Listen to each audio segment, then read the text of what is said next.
This is the very first Equity East Midlands branch podcast. It's a pilot episode and potentially the first of many.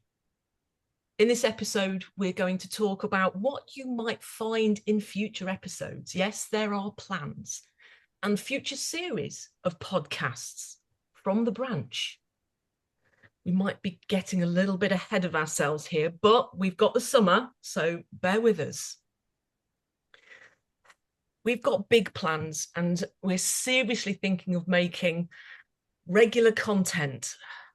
I really don't like the word content, but we live in a world where regular content is a big thing. But we are going to produce regular show episodes.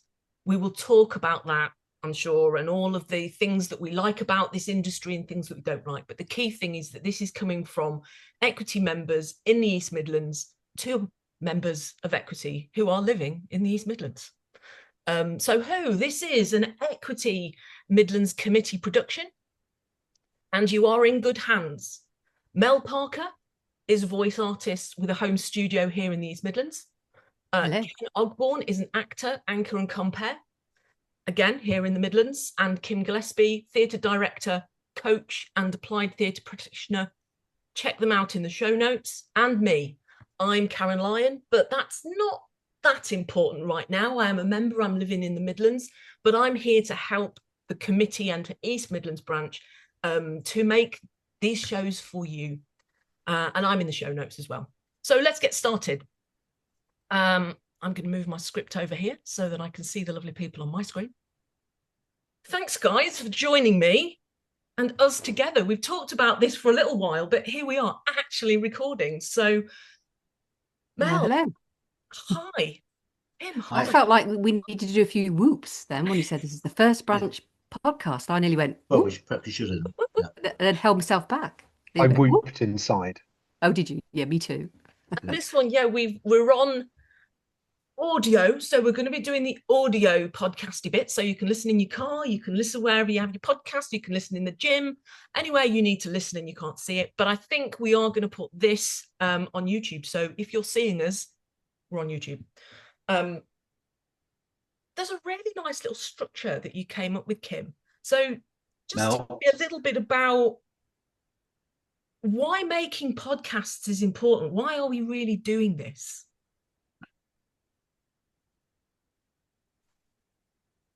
To get out to our members, to reach out, and to actually make it a much more engaging, enjoyable affair going out. I mean, I think it's true to say that my colleagues here will say, I mean, we have tried hard, but it's tend to be a bit kind of pedestrian and prosaic. I mean, I just think this kind of ups the ante a bit and makes it much more of an exciting process. I mean, it depends on what we end up saying eventually, obviously, and whether people are going to tune in and listen and keep listening to us. But I actually think the potential for giving information and making it engaging is here with this. So, you know, I mean, that's why we kind of came up with the idea in the first place. Or Ken came up first, and Kevin Mel, actually. I'm just kind of interloping. Yeah. And also on top of that, I think a really, really important issue for us and something to note is the breadth of our region.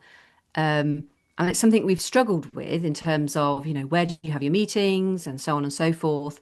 So this is an added medium, isn't it, to draw people in that perhaps can't always come to the meetings, because we will have some duplication, I suspect, where we will discuss things at the branch meetings that will also get discussed in podcasts. And of course, we'll have lots of other wonderful, interesting things that we'll do on the podcast that we won't have in the branch meetings. But for me, it was another reason to be able to be more accessible to everybody in the region. Everybody can listen to a podcast nowadays, can't they? Yeah, we find obviously coming to a location to join a meeting is not a very convenient thing because people have to travel a long way. They can join by Zoom, of course, but the meetings are in the evenings, and that's often when people have either rehearsals or they have performances or they have family to look after. And the podcast can kind of be consumed any time of day or night, because obviously actors are often night owls as well, often up till 3 in the morning. So you can consume this whenever. Yeah, it's also a way of being able to make something that can be released over a period of time, because as members that are also working and trying to find time, I mean, as the committee of the East Midlands branch, you've got the committee and the wider branch to work on, let alone keep doing social media and keeping up with it. So I think this is a really nice idea of, I think we intend to record 3 times in 6 months and have some little 15-minute episodes that we can release every 2 weeks. So, you know, there'll be a little taster of the East Midlands and how the industry is being reflected here. So got a little list of what we might be covering. So the first one of the ideas and suggested topics was conference uncovered. What actually happened? So yeah, conference. Bit about that. And that particular component that might appear every year. I mean, I can jump in to say I had this one down immediately because as a relatively new active committee member, there's this mystery of conference. Everyone talks about conference every year. You know, who's going to conference? I had no idea. A conference to me, you know, is something, and it is, it's something people go along to and they learn things and what have you. But there is actually something about the purpose of conference, isn't there, for the union? So I felt, given that we've just come off the back of conference and you 3 all went, that it needed demystifying. That's the word I would use. You know, we want to talk about what is it, why does it take place, why is it important to you as a member, that kind of thing, for me anyway. Yeah, I mean, I went for the first time this year to conference, so I was a conference newbie. I'm also something of a union newbie as well. I've come from the private sector. I've been a part-time actor for a long time in the private sector. You know, unions are not particularly well liked or well thought of or well represented on any given shop floor. So being in the arts now and going along to conference, it was a really interesting and exciting experience. Firstly, you had to travel, which was exciting in itself. You know that you're going to a place where you're going to meet lots of other performers and performers of every stripe. This is a really wide industry. You've got, you know, magicians right through to mimes and everything in between. And it was going to be exciting for me because I would really get to understand, firstly, the kind of mechanics of how a union is run, but then I would also get to understand how the political kind of activity of the union gets started and how it gets its motive for supply, because a lot of that happens at conference with the passion felt in the room. And like any good actor, it was also a chance to network. Yeah. I mean, I think what Ken said there about the travel thing is it's kind of significant in a way, because I mean, I haven't been going to conference for a long time. In this iteration, I've only gone for 3 years, but previously, 30 odd years ago, I went every year when I first joined the union, which you can understand is a long while ago. They were always in London, and they always had a particular kind of format structure. The fact that we're traveling nowadays, and the conference was in Derry and the previous conference was in Birmingham, that makes a difference, I think, to the contact with people and making it accessible as a union. So, you know, the kind of things that Ken was talking about there in terms of the kind of political involvement and what a union's for, and what happens at conference in terms of fringe meetings and the political education and the union education that goes on, you know, all the time while you're sat there, while you're talking to people next to you. That can happen in different locations and draw in a whole range of different experiences. And I think it just boosts the people in that area. I think Derry people loved it. I mean, you know, our fellow professionals in Derry were really excited about the fact that we were there. Yeah, absolutely. I bet they were. As well, we as members have a part to play before the curtain up of conference as well, I think, and that's something over some podcast episodes you're going to be able to share, because there are routines that go through equity on an annual basis, on a biannual basis, and some of those routines actually give you a sense of how you can affect change. And that's the bit that's really important, I think, Caron. That was the other thing I was going to say, and you've talked about this before, is that it's not all of those things that you've just said, Ken and Kim, really, really important. But actually, as a member, I think we need to unpick in that podcast what it actually means for you as an individual and a member, and how you feed into that process, even if you're not going. Yeah. You're not going as a represented committee member, but absolutely there is an opportunity for you to say, I really have this issue, whatever this is, that I'd like to be addressed, and that goes through your branch and through to conference. So I feel that's a really important thing we need to make sure is covered in that particular so podcast we're going to topic. be having a segment that will be Conference Uncovered. The other one on your list, Mel, that you'd put together, was cast your vote. And this could be any time where there's an election happening of any kind. And actually, very timely. Elections are happening at the moment. Any thoughts about why that was in the podcast list? I know we're going to talk about the current elections in the wrap up at the end, but in terms of why is casting your vote important? I mean, again, for me, it felt that although those that do all the communications do a marvelous job of, you know, we all get those emails, cast your vote, this is the latest, whatever's going on in a particular election.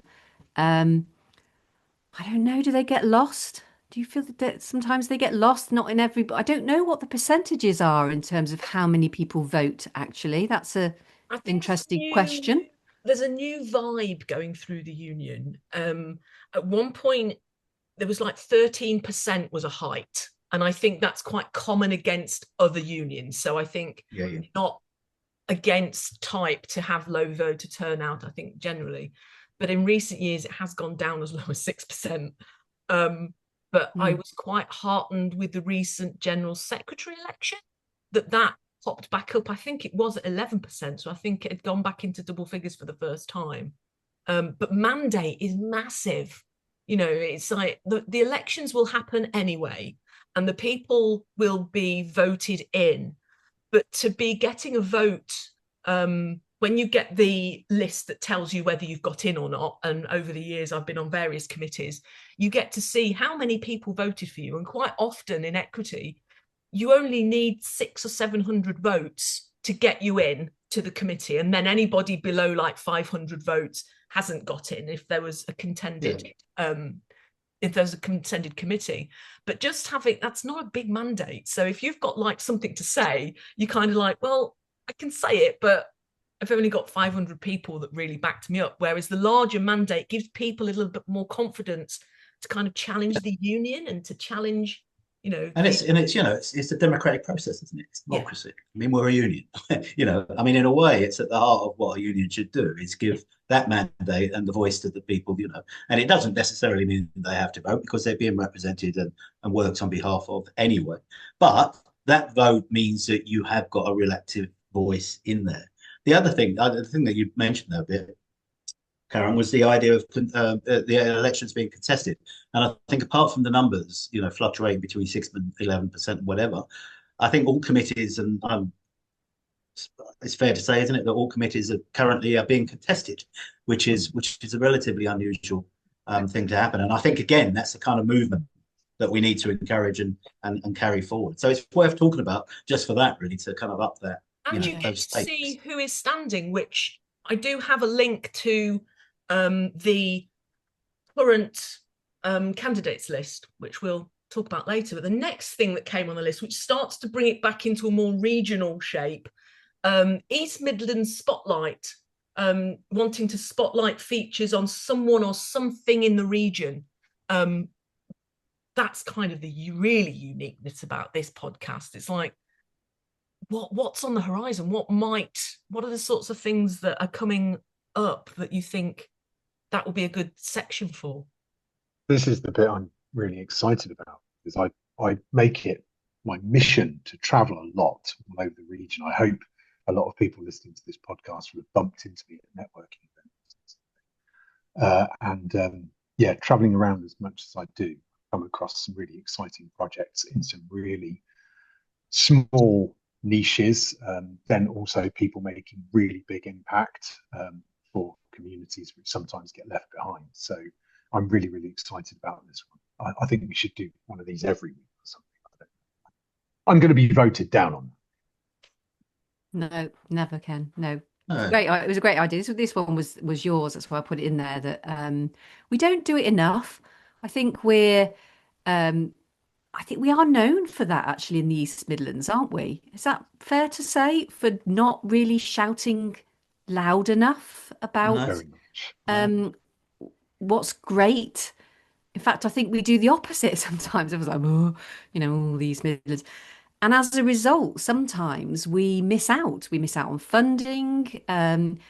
So this is our opportunity, isn't it? Our opportunity to come up with those ideas about what we want to spotlight, but also to ask listeners, if you've got something that you want to share that puts a spotlight of something amazing in our region, then tell us. And let's get it timetabled in to shout about it. It's to talk to, isn't it? That's the other thing. There's key influences in the region.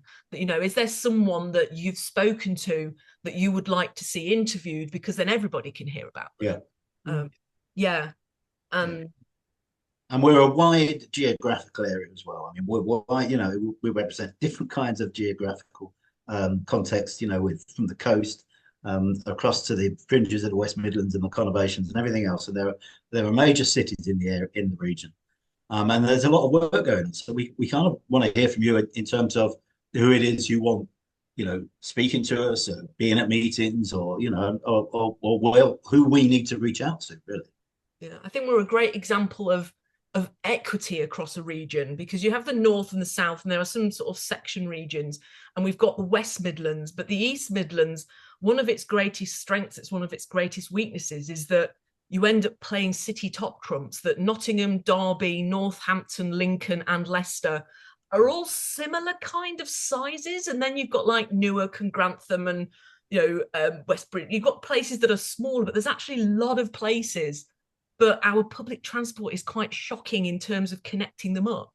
So I think this podcast is the beginning of trying to get people to share with us, and also with Ken's traveling around a lot, and theatre companies and actors travel around a lot, especially those that are working in the region, to hear a lot more about that. Our next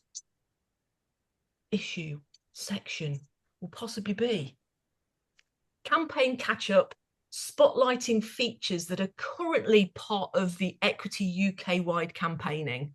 So the things that affect us all. What are your thoughts on what that might look like? I can start. This one might be difficult, I suppose, just for us to think through. Something we've got to overcome doing the podcast is about timing, isn't it? We've talked about this as a group separately, but just so listeners can hear as well, is that if we're going to pre-record a number of podcasts, then it's hard to work out what those feature campaigns might be. We'll be talking about something that's current that might not then go out as a podcast for some time. But the idea was really, I thought, was that we could have a regular spot where we focus on a campaign that's outside of the region, but actually does have a likely impact on everyone. And then there are all sorts of examples. The one that is obviously close to my heart at the moment is the Graham Potter Case, who is a voice artist in Scotland, who's had her voice,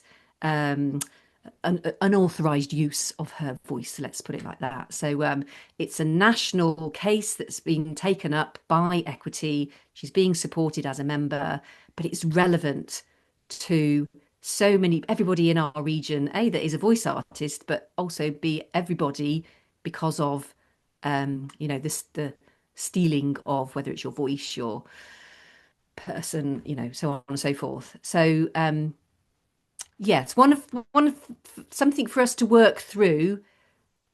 And if anyone's got any ideas on that, I suppose. I really like the idea of showcasing members as well, because quite often I know when you're working with Equity members within Equity on committees, you often forget that we're not organisers of a committee and the union. We are actually working professionals.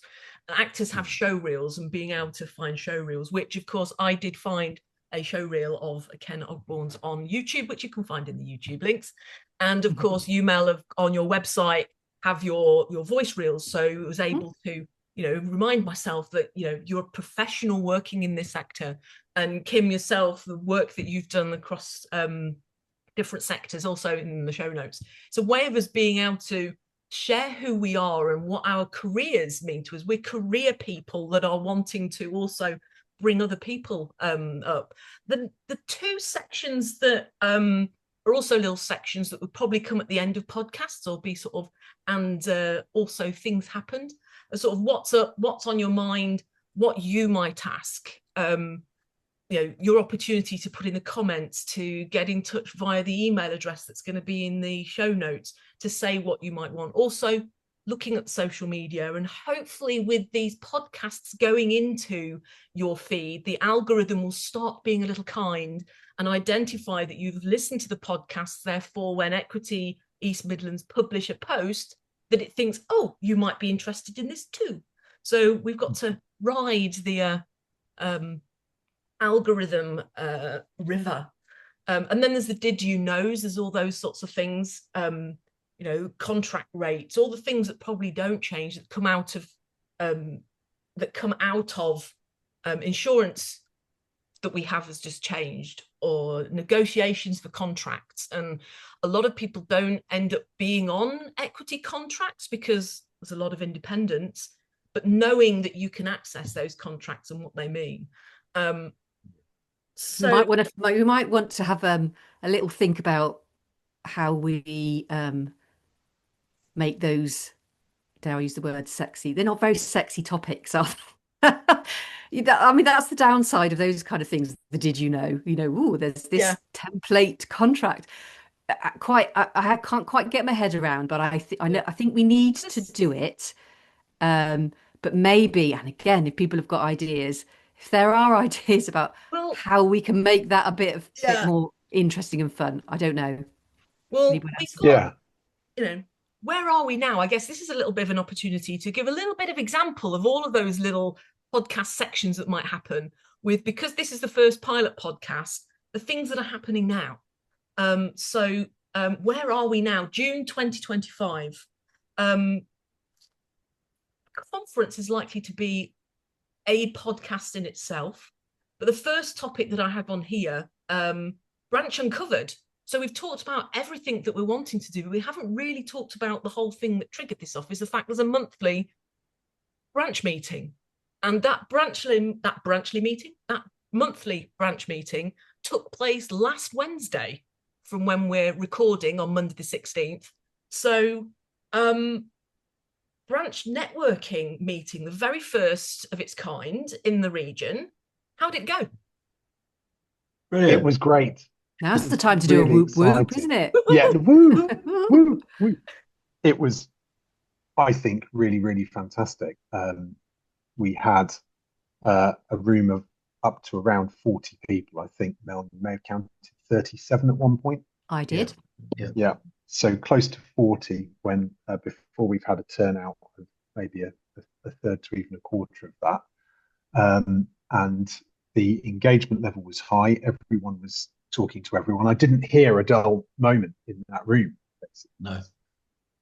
And I think many people that came were really effusive afterwards. So they got a lot from it. New faces, old faces. What was the mix of members? It was a real mix, and what was also interesting was it was held in Leicester at Curve Theatre, so you could assume that everybody that was going to be there would be local, and they weren't. There were, I guess, the highest percentage were people from Leicester or Leicestershire, but there were people who had made the effort to travel. So thank you to those that did. It is accessible in the city centre, so and people had made that effort. So I suppose that's just one thing to note, that it was mixed, Caron. It was a mixed group. Great. I mean, the Instagram looked fantastic. The who was doing the little Instagram reels? I saw, I think, 2 or 3 that came out.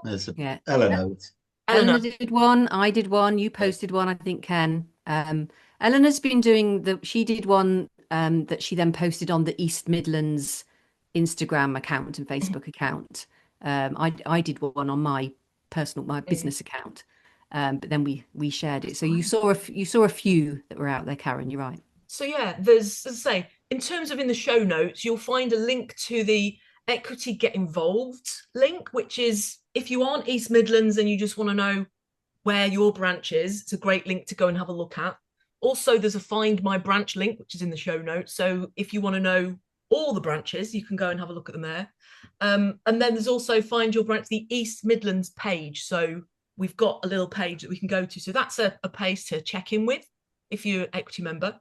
Instagram, Equity East Mids for the Instagram. That'll be in the link. And also the Facebook group. So the next little section that would sort of form a little micro podcast, cast your vote. It's the committee elections voting online. So the votes are now open for the very first time. All 16 committees are up for election. Have you received your voting papers? How has the process been for you? I'm not sure I have I? So as I say, they come via email. So to vote, check your inbox for an email from UK Engage, which will direct you to the voting site. Information's on the candidates' standing, and their statements are on the UK Engage website via the link in your inbox. And voting closes at noon on Friday, the 4th of July, so Independence Day. It's going to be really intriguing to read into the candidates, and I think that motivation comes from within, kind of thing, within me, and it's mainly born of curiosity, because the union's full of amazing people. The people that are going to stand for the committees are going to be amazing people in their own unique individual ways, kind of thing. And many people that choose to take on that activist role are also very, very passionate about fighting for others. And it's when I read somebody's pitch, when I read their kind of why I should be elected, little bit of potted text. When I read that, I can get really confused by that. But I'd urge all the listeners to read those little snippets of text and see if any of those candidates excite them. It's easy to assume that the candidates, they might all be the same. But they're not all the same, because this industry is an industry full of individuals. And it was nice to see candidates come in person as well to the meeting that we've just talked about. Yeah. Wasn't it? Yes. That showed a rare type of motivation. Dan McGarry, I'm not going to steer voters that direction, but Dan McGarry came out to meet us in person, and he travelled most of 50 or 60 miles to come and see us, which was amazing to do with his time and his energy. Yeah, it was a great opportunity, wasn't it? To be interested to hear from people. To say, Siobhan Brownlee, I think is standing in the Deaf and Disabled Committee, was one of our own. Came into the committee, found out much more about how the union worked, and stood for election on one of the major committees. So it is also a route to find out about the wider union, as well as being tuned into your local area. But That's yeah, incredible as well. Siobhan's been someone who's interested me for a long time. She's a very, very accomplished filmmaker. And I've seen some of her stuff at film festivals. And I saw that she might actually be attending conference. I was like, right, I want to be in that room because I'd like to hear what she's got to say. So I'm really excited that she's a candidate. You're amazing, Peter. And as I say, conference does link that, Kim. Yeah, well, I've just gone through my own emails here, and the news from Equity came out on the 5th of June. I'm just going over where that trail was, and there's a lot of information down there. Voting is open, so you can read the candidate statements, and there's other interesting stuff on that bulletin from June the 5th. So big part of these podcasts are going to be knowing that that's coming up. And we'll be able to talk about that in the weeks before it comes up and start preparing people. So yeah, do check your emails for UK Engage. Campaign catch up, the things that come in here, the things to look at the moment. Equity is a campaigning union, and it campaigns to build an entertainment industry that works for everyone. Together, the union pushes for change on issues, and it's important to everybody. So you can go and have a look at the Breaking Down Barriers, which is, they always have a hashtag that are associated with these. So you could give Google or your favored social media search bar a hit by putting in hashtag abolish audition fees. And that's a campaign to abolish the audition fees for hidden courses for performance arts students. And also I think the Stop AI Stealing the Show, which is quite a longer campaign. Again, it will have a hashtag Stop AI Stealing the Show, very original there. And that's the campaign that's looking to strengthen performers' rights and raise the awareness of artificial intelligence across the industry. So what's up? What's on your mind? Over to you, Mel, Ken and Kim. What's on for you in the next few weeks? What's the branch doing? Is there anything happening over the summer? We're in June at the moment. What's sort of the next, what's the next few months look like? Which of course we'll have a couple of podcasts maybe, but in the meantime. Yeah. Well, I mean, as we were talking earlier about what's going into the podcast, is that we want to know what's going into the podcast. It's really interesting over the summer if people could contact us. I mean, we're not actually meeting as a kind of physical branch until, or a Zoom branch until September, but we're having meetings. We have a subgroup that meets regularly to actually decide what we're going to have as a program across, and in this particular case, it'll be across the autumn. So really, as we've been saying all the way through this podcast, please contact us and tell us what it is you want in those meetings, because that will be really useful for us in terms of planning. Absolutely vital. Yeah, I want to hear what the listeners want at an equity branch meeting. I think we got it somewhat right in the last branch meeting. Yeah, there on Wednesday the 11th, that we gave the attendees a free headshot, which was something of genuine value to their business as a performer.